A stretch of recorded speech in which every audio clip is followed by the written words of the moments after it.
Varicose veins కి సరైన చికిత్స కోసం సంప్రదించండి ఎవిస్ హాస్పిటల్. నమస్కారం. విష్ణు పురాణం 12వ భాగంలోకి వచ్చాం. అయితే ఇలా పాషండుడితో మాట్లాడే వచ్చే పాపానికి రూపంగా ఓ కథ చెప్తాను వినమని పరాశర మహర్షి మైత్రేయుడికి ఓ కథ చెప్తున్నారు. ఏమిటో చూద్దాం. అది శతధనుడనే రాజు ధర్మ పద్ధతిగా ప్రజల్ని పాలిస్తూ యజ్ఞాలు చేస్తూ ఉండేవాడట. అతని భార్య పేరు శైబ్య. కైత్వం ఇచ్చారండి. శైబ్య పతిని దేవుడిగా భావిస్తూ పరిచర్య చేస్తూ సాధ్వీరత్నంగా పేరు పొందింది. ఆ రాజు ఒకసారి కార్తీక మాసంలో యజ్ఞం చేసి భార్యతో సహా గంగా నదిలో స్నానం చేసి ఒడ్డున ఉన్న బ్రాహ్మణులకి భార్యతో సహా నమస్కారాలు చేస్తూ దక్షిణ ఇస్తున్న సమయంలో అతనికి విలువిద్య చెప్పినటువంటి ఆచార్యుని మిత్రుడు పీడావర్తుడు అనేవాడు పాషండుడుగా ప్రవర్తిస్తూ అక్కడికి రాగా రాజు వాడితో సంభాషణ ప్రారంభించాడు. అయితే వీడి సమాచారాన్ని తెలిసినటువంటి శైబ్య అక్కడి నుంచి తప్పుకొని సూర్యదర్శనం చేసి నమస్కారం చేసి విష్ణునామాన్ని మనసా స్మరించుకుంటూ భర్త రావడం కోసం నిరీక్షిస్తూ ఓ పక్క కూర్చుందట. ఇతను ఏం చేశాడు? ఆ పాషండుడితోటి సంభాషణ ముగించి వచ్చి సతీ సమేతుడై నగరానికి చేరాడు. కొంతకాలానికి శతధనుడు మరణించాడట. లోక సహజంగానే మరణం జరిగింది. అతని ఇల్లాలు సహగమనం చేసి సుగుణముని మణి అయిన కాశీరాజు కూతురుగా పుట్టింది. శతధనుడు పాషండ సంభాషణ ఫలితంగా విదిశాపురంలో ఒక కుక్కగా జన్మించాడు. ఇది ఇట్లా జరుగుతుందంటే ఆ కాలంలో జరిగి ఉండొచ్చండి. కృతయుగం నాటి కథలు కదా ఇవి. అయితే కాశీరాజు పుత్రిక తొలి జన్మ తెలివి కలదై, అంటే ఈ శైబ్య కాశీరాజు కూతురుగా పుట్టింది కదా, ఆమె తన ముందు జన్మ గురించిన అవగాహన ఉంది. అందుకని ఇవిడ ఏం చేసింది? తొలి జన్మ తెలివి కలిగిందై తన భర్త ఎక్కడ పుట్టాడోనని ఆలోచించి విదిశా నగరంలో సునక జన్మ ఎత్తాడని తెలిసి విచారించిందట. ఆమెకు పెళ్లి చేయాలని తండ్రి ఆలోచిస్తుంటే ఆ పెళ్లికి ఇష్టపడక విదిశా నగరానికి వెళ్ళి ఆ కుక్కని గుర్తించి చాలా విచారించింది. అంటే తన భర్త కుక్కగా పుట్టాడని బాధపడుతోంది అమ్మడు పాపం. ఎంతో విచారించి ఒకనాటి రాత్రి ఆ కుక్క దగ్గరికి వెళ్ళి చేతులు జోడించి, మీ వంటి పుణ్యాత్ముడు పాషండుడితో సంభాషణ వల్ల ఇలాంటి దౌర్భాగ్యపు జన్మ ఎత్తవలసి వచ్చింది. దైవఘటన తప్పదు కదా మహాత్మా, పూర్వజన్మ జ్ఞానం లేక ఇలా ఉండటం తగదు. ఇక ఈ నీ శరీరం విడిచిపెట్టి నేను నీ ముందు పుట్టుకలో నీ భార్యను అని చెప్పేసరికల్లా ఆ కుక్క ఏం చేసినట్ట నిరాహారిగా ఉండి కొన్నాళ్ళకి తనుత్యాగం చేసి కోలాహల పర్వతం దగ్గర నక్కగా పుట్టిందట. ఆ విషయం తెలిసిన ఈ భార్య అయ్యుడున్నారు కదా శైబ్య, కాశీరాజు కుమార్తె, ఇక అక్కడికి వెళ్ళి ఆ కుక్కతో ఏం చెప్పిందో అవే మాటలు చెప్పిందట ఈ నక్కకు కూడా. ఈ పుణ్యకాంత వాక్ప్రభావం వల్ల ఒక నక్క కొన్నాళ్ళు నిట్రుపవాసం చేసి, అంటే తిండి లేదు అలాగే ఉండిపోయిందనమాట. శరీరం విడిచి ఒక అడవిలో తోడేలుగా పుట్టింది. మళ్ళీ కాశీరాజు కూతురు మళ్ళీ బోధించేద్దట, నీ ముందు జన్మలో నువ్వు ఇది, అంతకుముందు అది, అంతకుముందు రాజుగా ఉన్నావు, అప్పుడు నేను నీ భార్యని, నాయన ఈ జీవితాన్ని వదిలిపెట్టేసేయి, ఇదేం జన్మ అని చెప్పేసరికల్లా తోడేలు మళ్ళీ మరణించిందట. తోడేలుగా చచ్చి కోతిగాను, ఆ తర్వాత కొంగగాను, ఆ తర్వాత నెమలిగాను పుట్టి వేటగాళ్ల చేతికి చిక్కి కానుకగా కాశీరాజు అంతఃపురానికి చేరిందట. ఇన్ని జన్మలు తిరిగింది. వాటివి చిన్న చిన్న జన్మలు కదా, మానవ జన్మ పెద్దది. అయితే ఈ రాజపుత్రి తన భర్తని గుర్తించింది, పూర్వ జన్మలో భర్తను గుర్తించి ఆనందంగా తనతో పాటు అట్టి పెట్టుకుని సాదరంగా పెంచుకుందిట. అలా ఉండగా జనక చక్రవర్తి ఒకసారి గంగా తీరాన అశ్వమేధ యాగం చేసి గంగా జలాల్లో అవభృత స్నానం చేస్తూ ఉండగా ఈ కాశీరాజు పుత్రిక నెమలితో సహా తీసుకుని వెళ్ళి నెమలిని తీసుకుపోయి ఆ గంగా నదిలో మునిగిందట. మునిగేసరికి ఈ నెమలి మరణించి జనక చక్రవర్తి కుమారుడుగా పుట్టింది. రాజపుత్రి ఆనందంగా కాశీకి వెళ్ళిపోయింది. కొంతకాలం కాగా రాజకుమారి పెళ్లి నిశ్చయించి స్వయంవరం సాటించగా ఎక్కడెక్కడ ఉన్న రాజకుమారులు కాశీనగరానికి వచ్చారట. వస్తే సభలో అందరూ ఆసీనులై ఉండగా కాశీరాజు పుత్రిక అతన్ని గుర్తించి జనకనందనుని వరించి అతని ఇల్లాలై చిరకాలం హాయిగా జీవితం గడిపింది. జనకనందనుడు తొలిపుట్టుక తెలివి కలిగిన వాడై ధర్మ ప్రవర్తనుడై చల్లగా ప్రజలను పాలించి చివరికి కాంతా సమేతుడై తనుత్యాగం చేసి విష్ణు సాయుధ్యాన్ని పొందాడు అని పాషండ సంభాషణ వల్ల వచ్చే పాపము, అశ్వమేధ యాగమునందు అవభృత స్నానం యొక్క విశేషము, పతివ్రత పుణ్యాశయము, ఈ 3 విషయాల్ని పరాశరుడు శిష్యునకు వివరించి వినిపించాడు. అయితే ఈ కథ వినంగానే మనకు ఒక పెద్ద అనుమానం వస్తుందండి.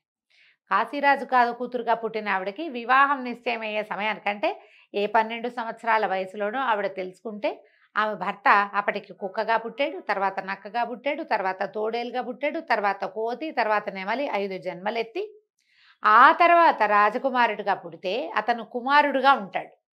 ఈవిడ ప్రౌఢగా పెద్దదైపోతుంది కదా అని అనుమానం వస్తుంది. అప్పట్లో ఈ వయసు నియమాలు కొంచెం తక్కువగా ఉండేవనుకుంటానండి. పైగా వీళ్ళేమిటో వందల సంవత్సరాలు, వేల సంవత్సరాలు జీవించి ఉండేవాళ్ళు. ఆ కాలంలో జీవన ప్రమాణాలు చాలా పెద్దవి. ఈ పెద్ద పెద్ద జీవన ప్రమాణాల్లో ఈ ఈ వయసుల్లో తేడా ఉన్న ఈ 150 సంవత్సరాలు పెద్ద లెక్క అయి ఉండవు. కాబట్టి ఈ కథని ఇట్లా సరిపెట్టుకుందాం మనం. మైత్రేయ, ఇంకా నీకేం వినాలనుంది అడుగని పరాశరుడు అడిగేసరికి మైత్రేయుడు అడుగుతున్నాడు. సూర్యచంద్ర వంశీయులైన రాజుల చరిత్రలు వేరువేరుగా వినాలనుంది. సూర్యవంశీ క్షత్రియులు, చంద్రవంశ క్షత్రియులు వీళ్ళని గురించి చెప్పమన్నాడు. అనేసరికల్లా ఆయన వాళ్ళ గురించి వింటే వంశాభివృద్ధి, తర్వాత పుణ్యము కలుగుతాయి నాయన, చాలా మంచి చరిత్రలు అని చెప్పాడు. సూర్యచంద్ర వంశరాజుల చరిత్రలు చెప్తున్నాడు. సృష్టి తన పనిగా పెట్టుకుని బ్రహ్మ ఏం చేశాడు, విష్ణు యొక్క నాభి కమలం నుంచి జన్మించాడు. బ్రహ్మ వేదాలకి ప్రభువు, ఆ విధంగా అందరికీ పూజ్యుడు, యోగులకు ఇష్టదైవము, పరబ్రహ్మ స్వరూపంగా చెప్పదగినవాడు. ఆ బ్రహ్మ యొక్క కుడి బొటన వేలి నుంచి దక్ష ప్రజాపతి పుట్టాడు. అతని కూతురు అదితి, ఆమె కశ్యపుని యొక్క భార్య అయింది. ఆ దంపతులకు జన్మించిన వాడు దివ్య తేజశాలి అయినటువంటి సూర్యుడు.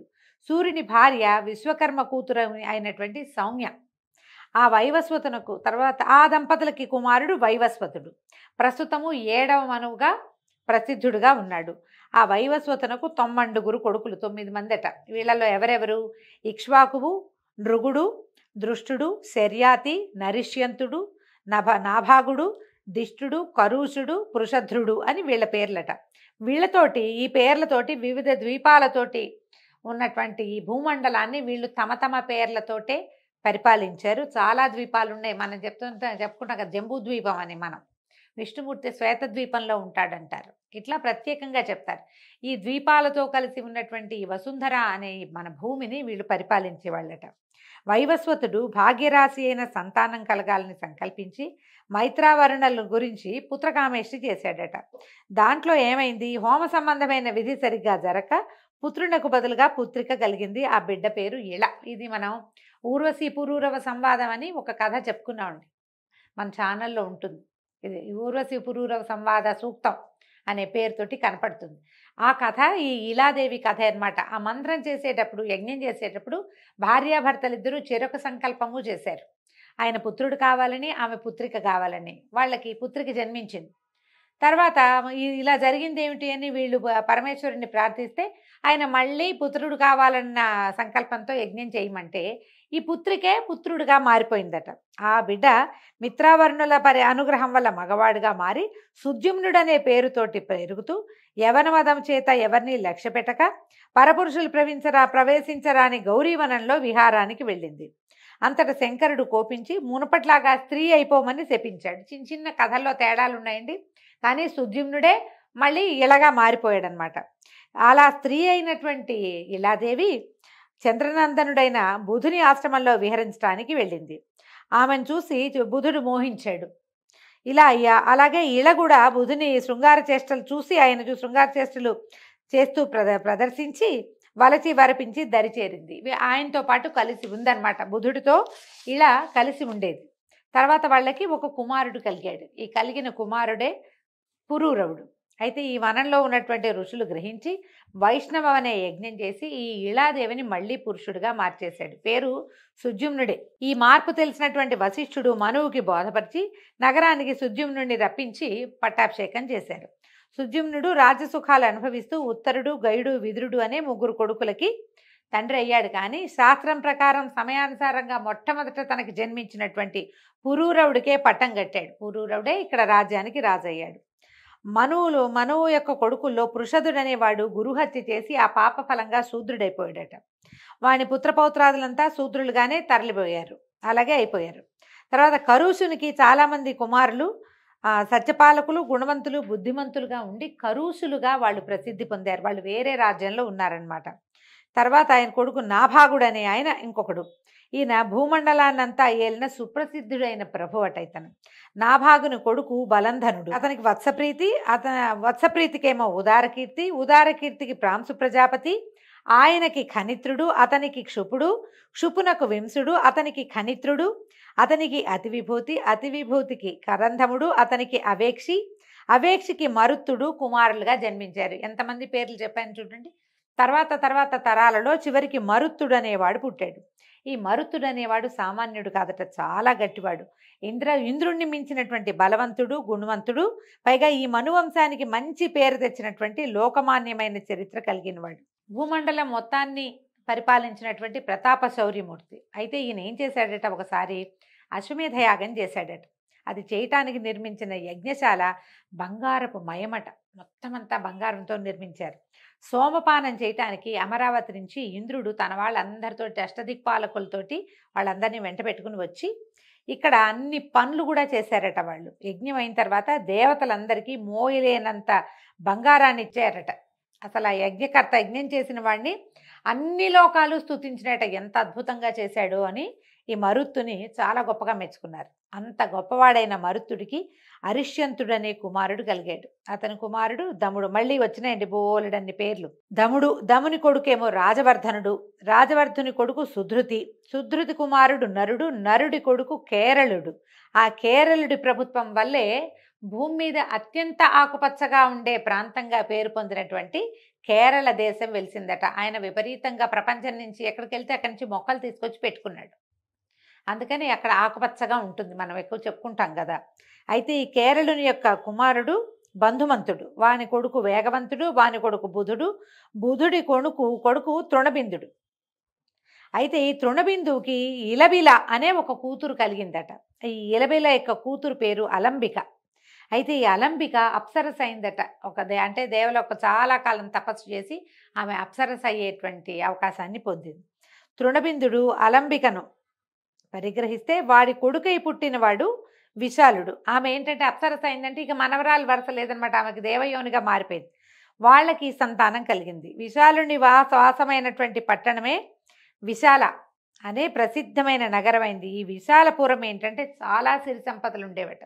వీళ్ళంతా ఎప్పటికప్పుడు యజ్ఞాలు, యాగాలు, హోమాలు చేస్తూ దేవతల్ని సంతోషపెట్టి వారి నుంచి విపరీతమైన సిరి సంపదల్ని పొందారట.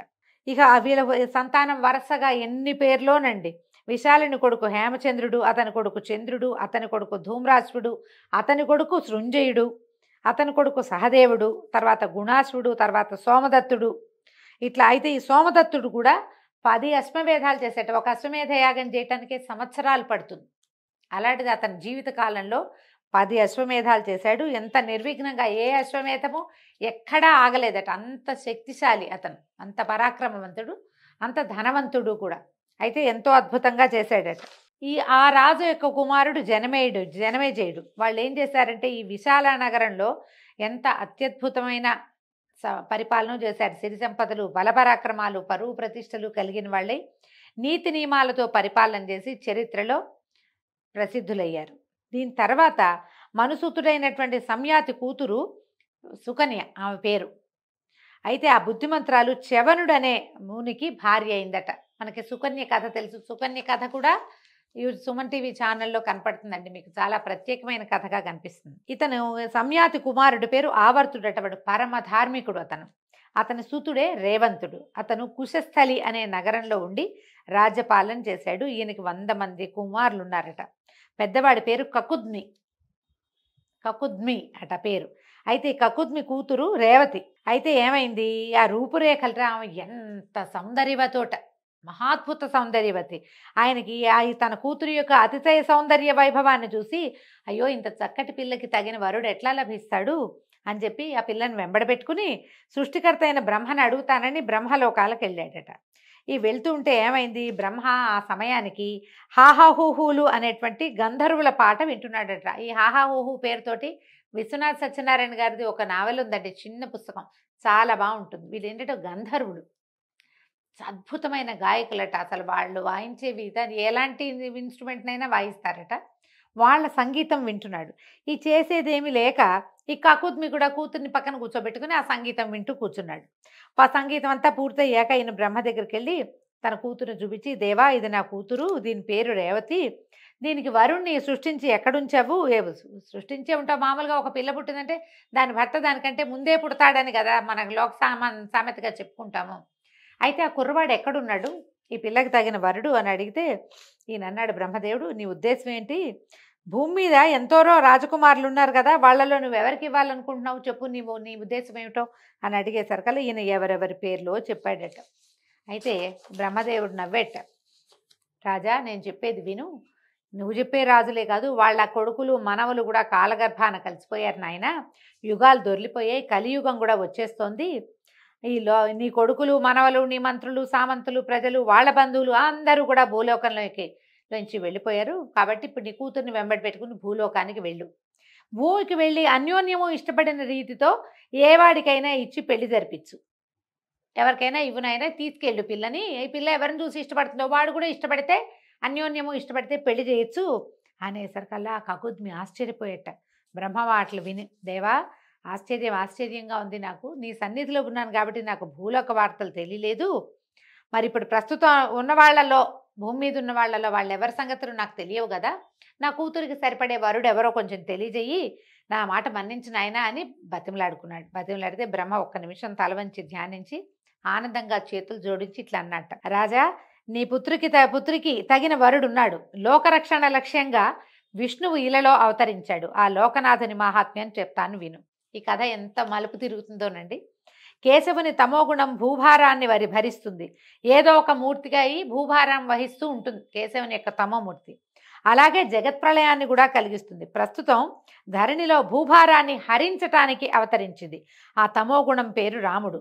అతను ఆదిమధ్యాంత శూన్యుడు, నిర్వికల్పుడు, ఆదిదేవుడు, అనంతుడు, త్రిగుణాశ్రయుడు, గుణాతీతుడు, సృష్టి స్థితి లయకారకుడు, ఎలాంటి విచారము లేనిటువంటి శుద్ధ మనస్కుడు, జనన మరణాలు లేని ఆకాశతత్వరూపుడు, సర్వమంగళమూర్తి, వేదాంత వేద్యుడు, యోగుల హృదయాలలో ప్రశాంతమూర్తిగా విహరిస్తూ ఉంటాడు, అప్రమేయుడు. ఇలాంటి వాడు అని చెప్పడానికి సాధ్యం కాని మహిమ కలిగిన వాడు ఆ రాముడు యదువంశంలో అవతరించాడు. ఆ రాముడు ప్రస్తుతపు పేరు బలభద్రుడు, నీలాంబరుడు, నాగలి రోకలి ఆయుధాలుగా కలిగిన వాడు ఆ యదుకుల రత్నము. నీ పుత్రికి తగిన వరుడు ఆయన విష్ణుదేవుడు, నీ కూతురు విష్ణుమాయ యొక్క శక్తి, కాబట్టి వీళ్ళిద్దరిని దంపతులను చేయటం అన్ని విధాలా సముచితమైన సత్కార్యం నాయన. ఒకప్పుడు నీ పాలనలో ఉన్నటువంటి అమరావతి కన్నా మిన్నగా ఎన్నదగిన కుశస్థలపురము ఇప్పుడు ద్వారవతి పేరుతోటి యాదవ రాజధానిగా ఉంది. ద్వారకా నగరం గురించి చెప్తున్నారు. దాంట్లో యదివృష్టి భోజాంధకులు సేవిస్తూ ఉండగా ఉన్న బలరామునికి నీ కూతుర్ని అప్పచెప్పు అని చెప్పంగానే ఈయన నమస్కారం చేసి పంపించాడు. ఈ కూతురుతో భూలోకానికి వచ్చి చూశాడు. అప్పుడు నరులంతా, వీళ్ళేమో ముందు యుగం వాళ్ళు కదా, చాలా పెద్ద పెద్ద పర్సనాలిటీస్ అన్నమాట, చాలా పెద్ద ఆకారం కలిగిన వాళ్ళు. నరులు పొట్టిగా దుర్బలంగా స్వార్థం కోసం పాటుపడుతూ మూర్ఖంగా ఉండటం చూశాడట. అయితే అలా వెళ్ళి ద్వారకలో ప్రవేశించాడు. ప్రవేశిస్తే శుద్ధ స్ఫటిక సంకాశుడు, శీరపాణి, దివ్యతేజో విరాజమానుడు అయి ఉన్న బలరాముని చూసి స్వవిషయం చెప్పి మన్ననగా మాట్లాడి, కూతుర్ని బాబుకు బ్రహ్మదేవుడు నీకు అప్పచెప్పమన్నాడు తండ్రి అని అప్పచెప్పేసరికల్లా ఈవిడ ఏం చేశాట బలరాముడు, ఆమె ఇంత పొడుగ్గా ఉందట, బలరాముడి కంటే చాలా పొడుగట రేవతీదేవి. ఆయన ఏం చేశాడు, నాగలితోటి మెడమికి నాగలి తగిలిచ్చి కిందకి లాగాడట. లాగి ఆమెను పొట్టిగా చేసి తనున్నంత పొడుగ్గా, అంటే ఈ మన ద్వాపర యుగం నాటికి మనుషులు 7.5 అడుగులు అలా ఉండేవాళ్ళండి, మనకంటే పొడుగు. అయితే ఈ కృతయుగం నాడు 14 అడుగులు 18 అడుగులు కూడా ఉండేవాళ్ళట, అంతంత పొడుగు ఉండేవాళ్ళు. ఆమెని నాగలితోటి పొట్టిదాన్ని చేశాడు, ఇట్లా దగ్గరికి లాగి ఆమె అవయవాలన్నీ దగ్గరికి చిన్న సైజుకి అయిపోయినాయి. అప్పుడు ఆమెను వివాహం చేసుకుని గృహస్థ జీవితం గడిపాడట. కూతురు పెళ్ళి అయిపోయింది కాబట్టి కకుద్మి తపశ్చర్య కోసం హిమగిరి వెళ్ళిపోయాడు. అయితే తర్వాత ఏం జరిగిందో మనం రేపటి భాగంలో తెలుసుకుందామండి. ఈ కథ వింతగా ఉంది చూడండి. ఇప్పటిదాకా మనకి బలరాముడి భార్య రేవతి అన్నదే మనం రకరకాల సినిమా కథల ద్వారా కూడా తెలుసుకున్నాం. ఆమె ఏనాటిది అంటే మనకి 2 యుగాల ముందుది.